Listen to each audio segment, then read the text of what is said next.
Hello everyone, अस्सलाम वालेकुम and welcome back to my channel. I hope कि आप सभी लोग बिल्कुल ठीक होंगे, खैरियत से होंगे और सभी लोग जो हैं वो ईद की तैयारियों में बहुत ज़्यादा मसरूफ़ होंगे। तो यहाँ पर मैं अपना व्लॉग स्टार्ट कर रही हूँ मॉर्निंग के टाइम से और मैं बना रही हूँ भिंडी की भुजिया। भिंडी की भुजिया कह लें या रेगुलर भिंडी की सब्ज़ी। तो मैं आप लोगों के साथ क्विकली रेसिपी भी शेयर कर लेती हूँ। तो पहले मैंने भिंडियों को अच्छी तरह से वॉश कर लिया था। वॉश करने के बाद जब वो थोड़ी सी ड्राई हो गई थी, पानी उनका सारा स्ट्रेन हो चुका था, उसके बाद मैंने भिंडियों को छोटे-छोटे इस तरह से पीसेस में कट कर लिया था और फिर दूसरे फ्राई पैन में बिल्कुल थोड़ा-सा ऑयल डाल के मैंने उनको हल्का-सा फ्राई कर लिया था। हल्का-सा सौटे कर लेंगे, इससे जो भिंडियों का जो लेस होता है ना वो ख़त्म हो जाता है। और फिर दूसरे फ्राई पैन में मैंने ऑयल डाला था और रेगुलर मैंने प्याज़ डाली थी, उसमें रफली चॉप करके डाल दी थी और जब वो हल्की सी ट्रांसपेरेंट हो गई थी तो मैंने उसमें थोड़ा-सा जिंजर गार्लिक पेस्ट डाल दिया था और हल्दी और पिसी हुई लाल मिर्चें, कुटी हुई लाल मिर्चें, थोड़ा-सा मैंने नमक डाल दिया था और उसको अच्छी तरह से जब मसाला भुन गया था फिर मैंने टमाटर कट करके डाल दिए थे और जो भिंडियाँ मैंने फ्राई कर ली थी उनको मैंने सारे मसाले में मिक्स कर दिया था और दम पे रख दिया था। और इसी में जो भिंडियाँ हैं वो बिल्कुल गल चुकी थी। ऊपर से मैंने फ्लेवर के लिए और गार्निश के लिए हरी मिर्चें मैंने डाल दी थी और हरा धनिया डाल दिया था। बहुत मज़े की भिंडियाँ बनती हैं ये और बहुत ही सिंपल सी रेसिपी है। बहुत कम मसालों के साथ मैं इस भिंडी को बनाती हूँ, लेकिन बहुत ही मज़े की बनती हैं। आप इसको रोटी से भी खा सकते हैं, पराठे से भी खा सकते हैं। तो हम लोग ने ये जल्दी से लंच कर लिया था। अच्छा, नाश्ता हम लोगों ने बहुत सिंपल किया था क्योंकि मुझे आज बहुत सारे काम थे, ईद की तैयारियाँ भी करनी थी। वैसे यहाँ अमेरिका में हमारे पाकिस्तान और इंडिया वाली जो ईद होती है ना, उस तरह की जो फीलिंग्स होती हैं, जो वाइब्स होती हैं वो यहाँ पर नहीं होती।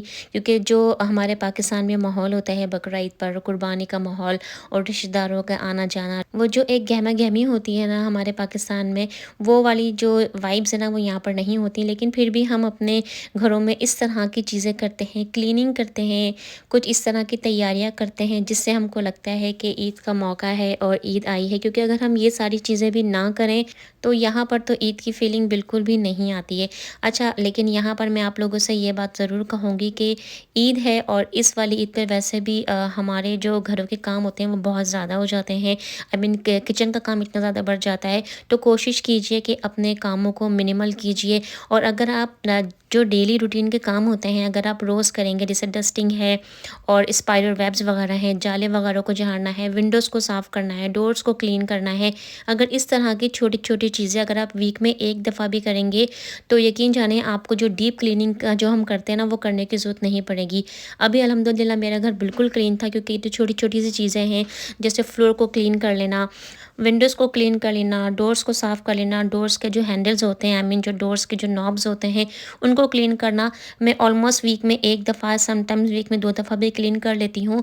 तो मुझे डीप क्लीन करने की इतनी ज़्यादा ज़रूरत नहीं पड़ती। हाँ, जैसे एग्ज़ॉस्ट फ़ैन है या ओवन वगैरह उसको भी मैं वीक में 1 दफ़ा लाज़मी क्लीन कर लेती हूँ। तो जल्दी से मैंने अपना फ्लोर साफ़ कर लिया था, मॉप भी लगा लिया था और अब यहाँ पे अब मैं किचन की क्लीनिंग कर रही थी। ये वाली जो किचन की क्लीनिंग है ये भी मैं वीक में 1 दफ़ा लाज़मी करती हूँ और समटाइम्स मैं वीक में 2 दफ़ा भी कर लेती हूँ। तो मैंने घर में ही क्लीनर बनाया हुआ है। एक स्प्रे बॉटल में मैंने आधी स्प्रे मैंने की जो बॉटल है मैंने पानी ऐड किया है, उसमें आधी से थोड़ी हाफ़ मैंने ब्लीच, जो रेगुलर लिक्विड ब्लीच होता है वो मैंने ऐड किया हुआ है और थोड़ा-सा डिश वॉशिंग का जो लिक्विड होता है वो मैंने ऐड किया है। तो इस वाली स्प्रे बॉटल को मैं उन जगह पे स्प्रे करती हूँ जैसे ओवन का हिस्सा है, फ्रिज का जो कॉर्नर्स होते हैं और जहाँ पे हमारा ट्रैश कैन हम रखते हैं वहाँ पे मैं स्प्रे करती हूँ, क्योंकि ये जो जगहें होती हैं वो थोड़ी-सी गंदी हो जाती हैं।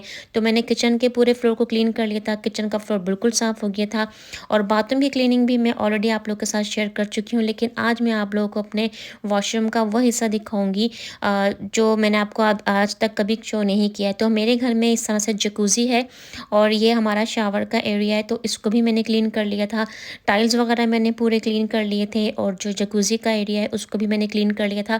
इसको क्लीन करने के लिए मैं सिर्फ़ जो रेगुलर सोप होता है, कोई भी स्ट्रॉन्ग टाइप का आप सोप ले लीजिए जिसमें हल्का-सा ब्लीच ऐड हो, उसकी हेल्प से मैंने अपने जकूज़ी को क्लीन कर लिया था। ये वाला हिस्सा भी घर का साफ़ हो गया। मुस्कान के रूम की यहाँ पे मैं बेडशीट चेंज कर रही थी, तो ये वाला भी काम हो चुका है। और मैं आप लोगों से यही कहूँगी कि क्लीनिंग उतनी कीजिए जितनी क्लीनिंग की ज़रूरत है, एक्स्ट्रा क्लीनिंग मत कीजिए क्योंकि ये जो टाइम है बहुत ज़्यादा इम्पॉर्टेंट है। दुआओं में इस टाइम को सर्व कीजिए, इबादतें कीजिए। आखिर के जो 2 से 3 दिन रह गए हैं, अरफ़ात का दिन आने वाला है। कल हमारे पास अरफ़ात का दिन अपने दुआओं को अपनी वसी कीजिए। अगर आपके माँ-बाप हयात हैं तो मैं आप लोगों से यही रिक्वेस्ट करूँगी कि अपने माँ-बाप की खिदमत कीजिए, उनकी दुआएँ लीजिए, वही आपकी ज़िंदगी में आपके जो हज हैं, इबादत है, आपके वालिदैन ही हैं। और अपने बच्चों के लिए दुआ कीजिए और कोशिश कीजिए कि ईद की तैयारियाँ ज़रूर कीजिए। लेकिन ये जो ईद के साथ-साथ जो बहुत इम्पोर्टेंट टाइम हमारे साथ हमको मिला है, इस टाइम को पूरा-पूरा यूज़फुल बनाइए और अपनी इबादतों को वसी कीजिए। इस बात पे ज़रूर ध्यान दीजिएगा और ये सब करने से पहले अपने दिल को साफ़ कीजिए, अपने दिलों में हर एक के लिए प्यार और मोहब्बत रखिए, तो आप देखिए आपकी मंज़िलें, आपकी दुआएँ सब कितनी आसान हो जाएँगी। ख़ैर मैंने ज़ोहर की नमाज़ अदा कर ली थी और फिर कुछ इबादत की, उसके बाद मैं जा रही थी ईद की छोटी-सी शॉपिंग करने के लिए। तो मुझे घर के लिए कुछ चीज़ें लेनी थी। एक तो मुझे जो घर का एंट्री डोर है, वहाँ के लिए मुझे फुट मैट चाहिए था, वो लेना था और इसके अलावा मुझे कुछ ऐसी ट्रे चाहिए थी जिस पर मैं मेरे पास जो ऑयल के कंटेनर्स हैं, ऑयल का और घी का, तो उन ऑयल के कंटेनर्स को मैं उन पे स्टोर कर सकूँ, तो इस टाइप की मुझे कोई ट्रे चाहिए थी। 1-2 चीज़ें मुझे और चाहिए थे घर के डेकोर के लिए ही और किचन से ही रिलेटेड। तो मैं इस वाले स्टोर में आई थी, रॉस इसका नाम है। अगर आप लोग अमेरिका से मेरे चैनल को वॉच कर रहे हैं तो आप लोग को मालूम ही होगा। ये काफ़ी अच्छा स्टोर है और यहाँ पे काफ़ी रीज़नेबल प्राइस में आपको चीज़ें मिल जाती हैं। पर प्रॉब्लम यहाँ पे ये है कि आपको पता नहीं होता, जैसे जो चीज़ मैं लेने के लिए गई थी आज मुझे उस टाइप की कोई चीज़ नहीं मिली।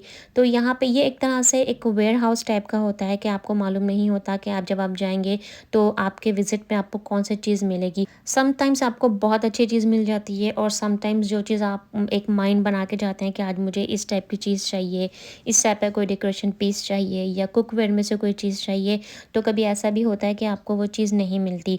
लेकिन अगर मुझे अपने किचन के लिए कोई चीज़ चाहिए हो या अपने पाउडर रूम के लिए या घर के डेकोरेशन के लिए कोई चीज़ चाहिए हो, तो मैं यहीं से शॉपिंग कर लेती हूँ। जैसे मैंने कहा कि प्राइसिंग इनकी बहुत अच्छी होती है। तो अभी जैसे मुझे एक कुकिंग के लिए मैं एक ना पॉट देख रही थी, क्योंकि मेरे पास बहुत सारे डिफरेंट साइज़ेस के ना पॉट्स हैं, सॉस पैन्स हैं, लेकिन मुझे एक छोटा-सा चाहिए था, जैसे छोटी-सी कढ़ाई टाइप का होता है ना, तो वो मुझे नहीं मिला। और यहाँ पर मैं आपको कैफ़लॉन का जो एक सॉस पैन है नॉन स्टिक का वो दिखा रही हूँ। ये वाली ब्रांड बहुत अच्छी है। अगर आप लोग ओवरसीज़ में रहते हैं तो इस वाली ब्रांड को ज़रूर कंसिडर करें। ये बहुत अच्छी ब्रांड है। मेरे पास जितने भी स्टील का जो कुकवेयर है और जो मैं नॉन स्टिक के जो कुकवेयर यूज़ करती हूँ, जो मेरे पास बहुत कम है, वो इसी ब्रांड के हैं।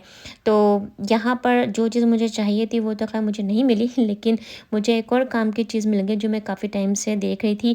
तो मैंने क्या चीज़ परचेज़ की वो भी मैं आपको आगे जाके दिखाऊँगी। तो बस छोटी-सी शॉपिंग करी क्योंकि टाइम मुझे बिल्कुल भी वेस्ट नहीं करना था। तो अब हम दोबारा घर की तरफ जा रहे हैं। तो अब मैं घर पे आ गई हूँ और ये वाली जो आप डिश देख रहे हैं, ये एक बेकिंग की डिश है। मैं अक्सर बनाती हूँ बनाना ब्रेड बनाती हूँ मैं, समटाइम्स ब्राउनी बनाती हूँ। तो उसके लिए मुझे छोटी-सी ये एक डिश चाहिए थी। अच्छा, वीडियो में शायद ये आपको थोड़ी बड़ी लग रही होगी, पर ये इतनी बहुत ज़्यादा बड़ी नहीं है। जैसे हम ब्रेड को बेक करते हैं ना, एक लोफ साइज़ की जो होता है, ये उस साइज़ की डिश है, लेकिन कुछ हैंडल्स वगैरह ऐसे इसके बने हुए जिससे आपको थोड़ी बड़ी लग रही होगी। तो बस मैंने ये एक डिश ही पिक की थी। फिर उसके बाद अब मैं रात के खाने की तैयारी कर रही हूँ। उसके लिए मैं बना रही हूँ पालक गोश्त। तो आप लोग के साथ क्विक सी रेसिपी भी शेयर कर देती हूँ। मैंने अनियन ली है। जब अनियन थोड़ी गोल्डन ब्राउन हो गई थी, मैंने इसमें मीट ऐड कर दिया है। मीट को मैं अच्छी तरह से भून लूँगी। जब ये मीट अच्छी तरह से गोल्डन ब्राउन हो जाएगा तो मैं इसमें सारे स्पाइसेस डालूँगी, जिसमें मैंने ऐड किया है जिंजर गार्लिक पेस्ट है और हल्दी है, पिसा हुआ धनिया है और पिसी हुई लाल मिर्च डालूँगी। थोड़ी सी मैंने इसमें क्रश पेपर भी डाली थी। थोड़ी सी मैंने इसमें कश्मीरी जो लाल मिर्चें होती हैं वो सिर्फ कलर के लिए हम लोग डालते हैं, मैंने वो डाली थी और हल्दी डालेंगे। बस जो बेसिक से मसाले होते हैं वो, और मैंने इसमें ना हरी मिर्चें भी डाली थी। तो आप कोशिश ये कीजिएगा कि लाल मिर्चें थोड़ी सी कम डालें और जो हरी मिर्चें हैं वो थोड़ी सी ज़्यादा डालें। तो इन सारे मसालों को अच्छी तरह से मैंने भून लिया था। भूनने के बाद मैंने इसमें टमाटर की ना मैंने प्यूरी ऐड की थी। मैंने 3 टमाटर लिए थे, उनको मैंने सिर्फ अपने चॉपर में डाल के हल्का सा चॉप कर लिया था। तो इस तरह से ये होता है कि टमाटरों को ना आपको ज़्यादा भूनने की ज़रूरत नहीं पड़ती, लेकिन कोई ज़रूरी नहीं है। अगर आप लोग रेगुलर टमाटर को चॉप करके डालना चाहें तो आप वो भी डाल सकते हैं। तो बस फिर अच्छे से भून लेंगे। पानी ऐड कर दिया था और यहाँ पे मैंने गोश्त को गलने के लिए रख दिया था। तो फिर यहाँ पे मैंने पालक को मैं वॉश कर रही हूँ, तो पालक वॉश करने के लिए भी मैं यही करती हूँ कि पहले इस तरह स्ट्रेनर में डाल के पालक को मैं अच्छी तरह से वॉश कर लेती हूँ। जब थोड़ा-सा पानी उनका स्ट्रेन हो जाता है तो इस तरह से मैं बारीक-बारीक पालक को मैं काट लूँगी। अच्छा, यहाँ पर मैं थोड़ी-सी पालक ना ज़्यादा लेके आई थी, क्योंकि मैं कभी-कभार मैं ऐसा करती हूँ कि मैं फ्रीज़र में ना थोड़ी-सी पालक को फ्रीज़ करके रख लेती हूँ। जैसे जब मैं कढ़ी बनाती हूँ तो कढ़ी के पकौड़ों में मैं डालती हूँ पालक, और मैंने रमज़ान में भी ये वाली जो टिप है यूज़ की थी, जो काफ़ी मेरी हेल्प हुई थी इस तरह से पालक को फ्रीज़र में स्टोर करने से।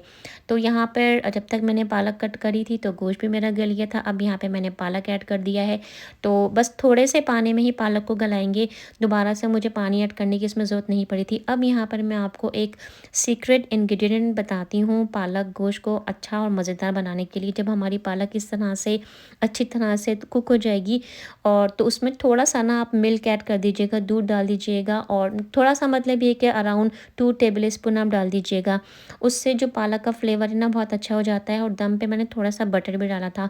तो यहाँ पे ऑलमोस्ट पालक गोश्त बिल्कुल तैयार हो चुका है। जो एक्स्ट्रा पालक थी अब मैं इसको ज़िप-लॉक के बैग में डाल के फ्रीज़र में डाल दूँगी, और जब मुझे ज़रूरत पड़ेगी तो मैं इस पालक को यूज़ कर सकती हूँ। तो यही था मेरा आज का व्लॉग, ये छोटी-सी तैयारी थी ईद की, और मैं आप लोगों से भी यही कहूँगी कि इतने ही काम कीजिए जितने आपको करने की ज़रूरत है, एक्स्ट्रा काम ना करें, अपने आप को बहुत ज़्यादा मत थकाएँ, क्योंकि आने वाले दिनों में वैसे ही बहुत सारा काम होगा, ख़ासकर पाकिस्तान में, क्योंकि आपको पता है वहाँ पे कुर्बानी की जो वाइब्स होती हैं बिल्कुल अलग होती हैं, बहुत सारा काम करना होता है, दावतें करनी होती हैं, और मैं आप लोगों से यही कहूँगी इस वक्त को बहुत सारी दुआओं में सर्व कीजिए, इबादतें कीजिए, और अपनी दुआओं में मुझे ज़रूर याद रखें। और यहाँ पे खाना बिल्कुल तैयार हो चुका था, साथ में मैंने बनाए थे राइस। और आज का व्लॉग यहीं पे एंड करती हूँ। व्लॉग अच्छा लगा हो तो वीडियो को लाइक ज़रूर कीजिए, और चैनल पर नए हैं तो चैनल को सब्सक्राइब कीजिए। अपना बहुत ज़्यादा ख्याल रखें। नेक्स्ट व्लॉग में और एक नई कंटेंट में आप सभी लोगों के साथ बहुत जल्द मुलाकात होगी। अल्लाह हाफ़िज़।